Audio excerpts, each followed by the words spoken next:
झटका लगने जा रहा है। गुरुवार को आरजेडी के 3 विधायक जेडीयू में शामिल होने जा रहे हैं।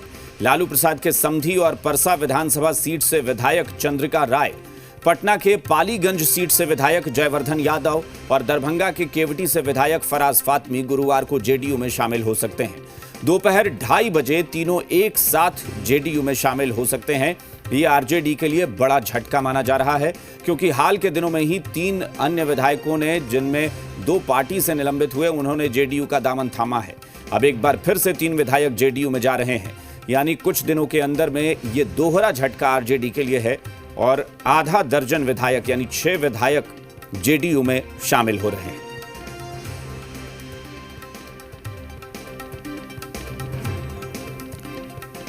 जेडीयू में शामिल होने जा रहे निलंबित विधायक फराज फातमी ने आरजेडी पर जोरदार निशाना साधा है। साथ ही नीतीश कुमार की तारीफ में कसीदे पढ़े हैं। पार्टी से निलंबित होने के बाद फराज फातमी ने आरजेडी पर आरोप लगाया है कि वहां पूंजीपतियों का बोलबाला है, पैसे लेकर टिकट दिए जाते हैं। हालांकि उन्होंने ये नहीं बताया कि आरोप किस आधार पर लगा रहे हैं। वहीं नीतीश कुमार को लेकर फराज फातमी ने कहा कि बिहार अभी सुरक्षित हाथों में है।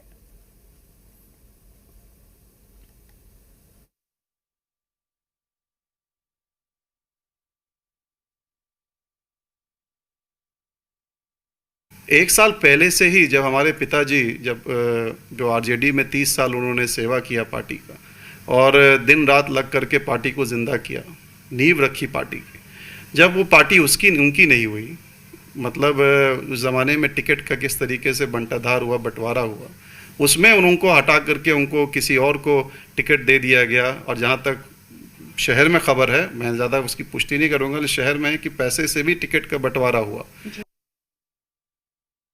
अब आप देख सकते हैं, एक तरफ चेहरा नीतीश कुमार और एक तरफ पढ़ा लिखा और एक विकसित, एक सोच विचार करने वाला व्यक्ति, और एक दूसरी तरफ अभी तक तो मुख्यमंत्री का पता नहीं है कि कौन कैंडिडेट होंगे, कहाँ, मतलब वो तो जो समझिए महागठबंधन तो कोई गठबंधन ही नहीं है, ध्वस्त होगा। अब एमवाई में भी कौन बचा है, मैं आपसे पूछना चाहता हूँ। कुछ दिन के आप देख लीजिए, ये पार्टी अब बचने वाली नहीं है। लालटेन का जो दिया है वो बुझने वाला है और फिर से एनडीए गठबंधन फिर से मजबूती से बिहार में आने वाला है। तो जाहिर तौर पर फराज फातमी ने सीधा निशाना साधा है और इस खबर पर ज़्यादा जानकारी के लिए पटना से हमारे साथ हमारे पॉलिटिकल एडिटर शैलेंद्र जुड़ गए हैं। उनसे बात करते हैं। शैलेंद्र, जिस तरह से निशाना फराज फातमी साध रहे हैं और खुलकर निशाना साध रहे हैं, इशारा साफ तेजस्वी यादव की तरफ है। आप देखिए कि जो विरोधी कहते हैं उस अंदाज में उन्होंने कहा कि एक तरफ एक पढ़ा लिखा चेहरा है और दूसरी तरफ फिर उसके बाद वो रुक जाते हैं और कहते हैं कि दूसरी तरफ ऐसा चेहरा जिसका पता ही नहीं है कि वो सीएम होंगे या नहीं होंगे। जी बिल्कुल अभिषेक, यही वजह है। और ये कहें कि ये सुर अभी नहीं बदला है, ये सुर काफ़ी पहले से बदल चुका था और ये कार्रवाई तय मानी जा रही थी, क्योंकि आरजेडी जिस तरह से निकाला और बीच में तमाम तरह की खबरें आ रही, तमाम तरह की बातें चल रही थी बिहार के राजनीतिक हलकों में कि किस तरह का परिवर्तन होने वाला। और इस बीच में शुरुआत राजद की तरफ से हुई कि 3 विधायकों को निकाल दिया गया पार्टी से और उसके बाद उन्होंने जेडीयू में जाने का ऐलान कर दिया। और साफ तौर पर है, अभी जो कहें कि अब चुनाव का पूरा एक माहौल बन गया है और इसमें अभी इधर से उधर आने जाने का सिलसिला लगातार जारी रहेगा। लेकिन अगर इन तीनों विधायकों की बात की जाए जो कल शामिल होने वाले हैं, तो तीनों का अपना राजनीतिक बैकग्राउंड है। चाहे चंद्रिका राय की बात करें, चाहे जयवर्धन यादव हों और चाहे फराज फातमी हो, तीनों के जो कहें कि ये तीनों राजनीतिक परिवारों से आते हैं और एक समृद्ध विरासत इनके साथ है। और साफ तौर पे है कि इसका असर जो है बिहार की राजनीति पे पड़ेगा, क्योंकि जिस तरह से राम लखन यादव के पोते हैं जो जयवर्धन यादव, वो पहली बार विधायक बने हैं 2005 में, कांग्रेस से किस्मत आजमाई थे और 2015 में उनको पहली बार सफलता मिली कि पालीगंज से वो जीते और इस समय विधायक हैं। और साफ तौर पे है कि जो राजनीतिक गुणा गणित और भाग की बात है, जिस तरह की वो एमवाई समीकरण की बात चाहे फराज फातमी करें, चाहे और जो समीकरण है, क्षेत्रीय समीकरण है, और इन्हीं सब चीज़ों को देखते हुए ये पाले बदले जा रहे हैं।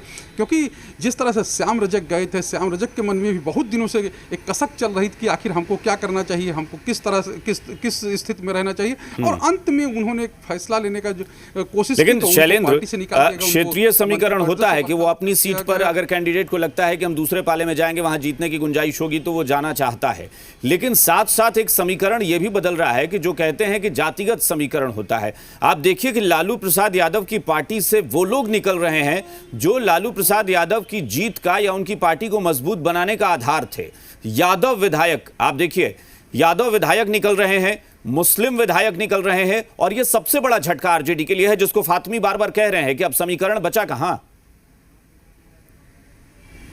बिल्कुल बिल्कुल सही बात आपने कही अभिषेक। और ये चीज हम लोगों ने जो पिछला चुनाव हुआ है, लोकसभा चुनाव हुआ था, देखे किस तरह से एक तरह से कहीं पूरी तरह से सफाई हो गई थी। केवल एक अगर कांग्रेस का सांसद कह दे किशनगंज से छोड़ दें तो उसके अलावा कोई भी नहीं जीता। तो ये साफ तौर पे संकेत दे रहा है और किस तरह की चीजें हैं, या कहें कि जो लालू प्रसाद की राजनीतिक विरासत है, जिस तरह का उन्होंने एक समीकरण बनाया, तो वो समीकरण अब जो है धीरे धीरे वो भी छिटकने लगा है, अलग होने लगा है। चूंकि राजनीतिक महत्वाकांक्षाएं सबकी हैं। अभी हम लोगों ने देखा किस तरह से जो 5 MLC गए थे, उनमें भी जो ये कहें कि जो लालू का जो कोर टीम था, जो कोर सदस्य थे, वो लोग गए थे। और अब भी जो जा रहे हैं वो कोर टीम के सदस्य। और ये माना जा रहा है कि ये सिलसिला अभी थमने वाला नहीं है, ये सिलसिला आगे बढ़ेगा और आगे भी कई ऐसे लोग होंगे, कई ऐसे चौंकाने वाले चेहरे होंगे जो कि दल बदल करेंगे। और ये भी कहा जा रहा है कि सत्ता पक्ष से भी जो चीजें चल रही हैं, जिस तरह की बातें हो रही, उसमें भी कई जो बिल्कुल ये होता है शैलेंद्र, कई बार ऐसा होता है कि भगदड़ मचती है तो लोग और ज्यादा उथल पुथल की स्थिति में भागने की तैयारी करने लगते हैं और